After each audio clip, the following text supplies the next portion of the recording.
Pernah nggak sih ngerasa kayak belajar terus, tapi kok nggak mulai-mulai ya? Kayaknya udah nonton puluhan tutorial, baca banyak artikel, tapi proyeknya nggak jalan-jalan. Nah, hari ini kita akan membongkar sebuah konsep produktivitas yang bisa mengubah cara kita belajar dan bekerja.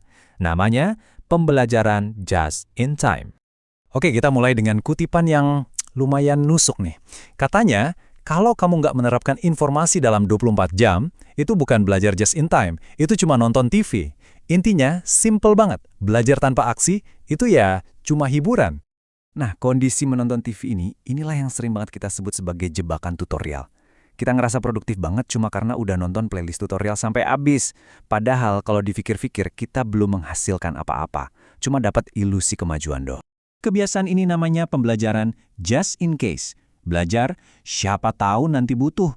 Kita kumpulin aja semua ilmu, tumpuk terus. Hasilnya, otak kita penuh sama informasi yang mungkin nggak akan pernah kita pakai, dan yang paling parah, nggak ada satupun yang jadi karya nyata. Disinilah perbedaannya kelihatan jelas banget. Kalau just in time, motivasinya itu karena ada kebutuhan mendesak. Ada masalah di depan mata yang harus sekarang diselesaikan.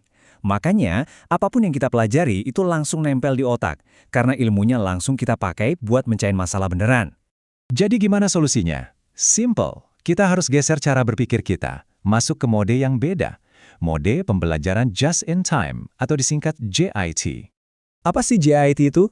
Gampangnya gini, ini adalah belajar on demand. Kamu cuma pelajari hal yang spesifik pas kamu lagi butuh-butuhnya untuk menyelesaikan satu masalah yang ada di depan mata kamu. Nggak lebih, nggak kurang. Dan ada 4 prinsip utama yang bikin metode ini manjur banget. 1. Niatnya harus jelas, karena ada masalah beneran yang harus dipecahin. 2. Terapkan aturan 24 jam, langsung praktekkan, jangan ditunda-tunda. 3.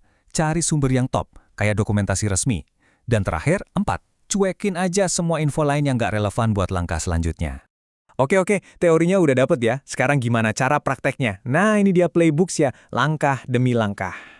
Kuncinya adalah menemukan apa yang disebut pengetahuan minimal yang layak.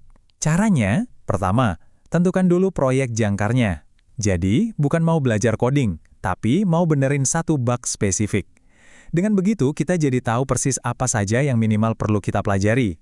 Kalau sudah dapat cukup info buat nyoba, berhenti belajar, langsung coba. Terus ada siklus taktisnya yang simple tapi powerful banget. 1. Pelajari jawaban spesifiknya.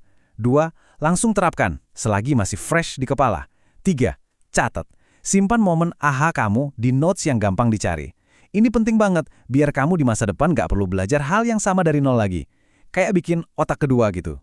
Tapi, tunggu dulu. Penting buat diingat, JIT ini bukan obat dewa buat semua hal. Ini bukan satu-satunya cara belajar.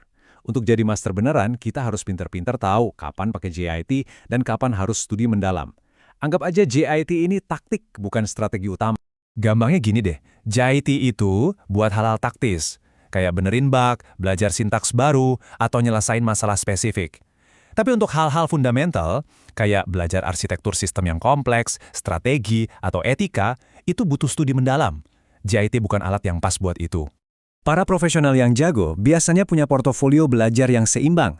Mungkin sekitar 70% untuk studi strategis yang mendalam, dan 30%-nya buat sesi-sesi JIT yang taktis.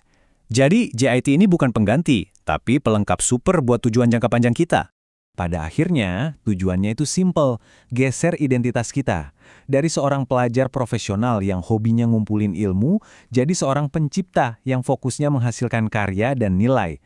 Bukan lagi tentang apa yang saya tahu, tapi apa yang bisa saya buat. Nah, sebagai penutup, saya mau tinggalkan satu pertanyaan untuk direnungkan. Coba pikirkan baik-baik.